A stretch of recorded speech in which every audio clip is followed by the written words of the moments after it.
Hey guys, welcome. We're talking about solving quadratic equations by factoring.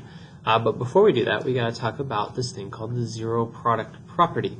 So our essential understanding is you can solve some quadratic equations, including equations where p does not equal 0, by using the zero product property. So I would like you guys to write this box right here, which states the zero product property. It says for any real number a and b, if a times b equals 0, then a equals 0 or b equals 0. So if x plus 3 and x plus 2 equals 0, then x plus 3 equals 0 or x plus 2 equals 0. We're going to use this to help us solve for our quadratic equation. And we're going to talk about what it means actually to solve a quadratic equation. So let's go ahead and look at that now.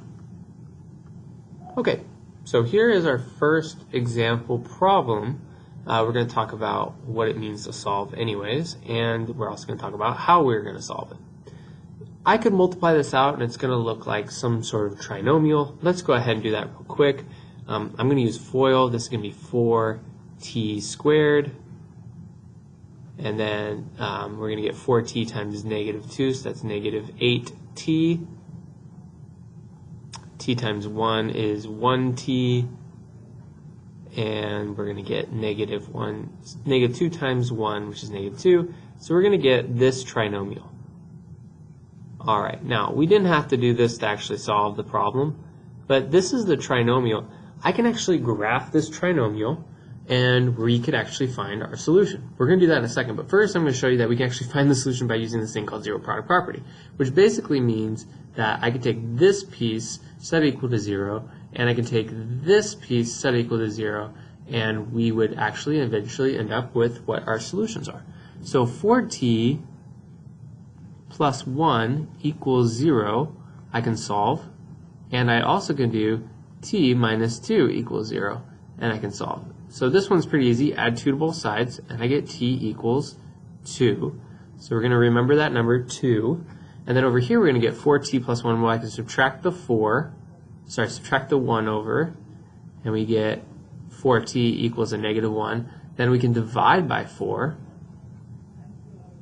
and we get t equals negative 1/4. Alright, so try to remember those two numbers, 2 and negative 1/4.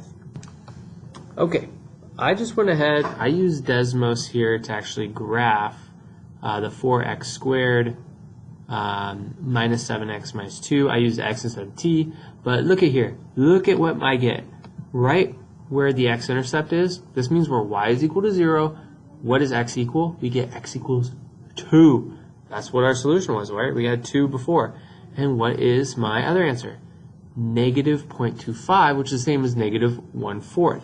So we essentially come up with the exact same thing. So solutions are really our x-intercept. Where does this graph hit the x? That's what we're asking. Okay, let's go back to our original problem. And our original problem was right here. So what are the solutions? And we can actually go through and blah, blah, blah, blah, blah, blah, blah. And we get negative 1/4 and 2 are our solution set. Let's look at another example. Okay, now we talked about we can find the solution to this if we want by graphing. But we're going to do this by factoring. So since it's equal to 0, we can actually solve for the values of x. So I'm going to set up our x factoring. So 15 goes on the top, 8 goes on the bottom. So what two numbers multiply to 15 but add to 8? Well, that's going to be 3 and 5. So we're going to get x plus 3 and x plus 5. We have to put them next to each other because they are multiplying. And we're going to set this equal to 0. Again, by the zero product property, if I set that equal to 0, and if I set this equal to 0, I should come up with my solutions. Or I'm coming up with where the graph is going to hit the x-axis. So you get x plus 3 equals 0, x plus 5 equals 0.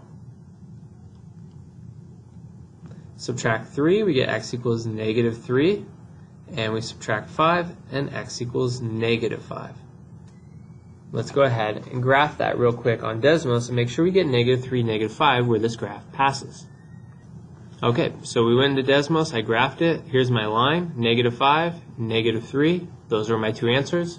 This is where my graph crossed the x-axis. Again, the solutions are where the graph crosses our x-axis. Okay? Let's look at one last one. Okay, here's our last one. It's not set equal to 0. We have to make sure we set this equal to 0 first. So let's make sure that we go ahead and do that. So if I add the 49 over, then this should be set equal to 0.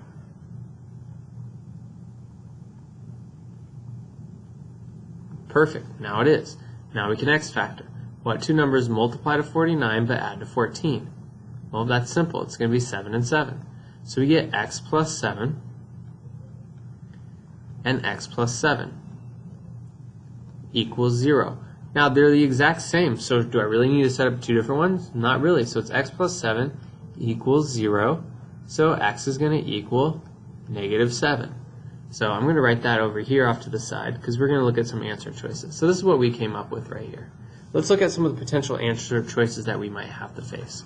So let's just erase this. If you didn't get it, go back and write it down. Alright, boom, boom, boom, boom, boom.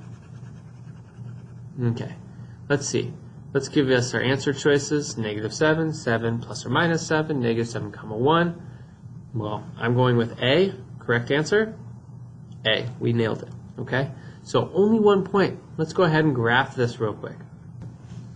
Okay, so we graphed it, and what do we get? Boom, negative 7. That's exactly what we got. So sometimes you get only one answer, and that means the graph hit it only at that 1 point. We call that point the vertex.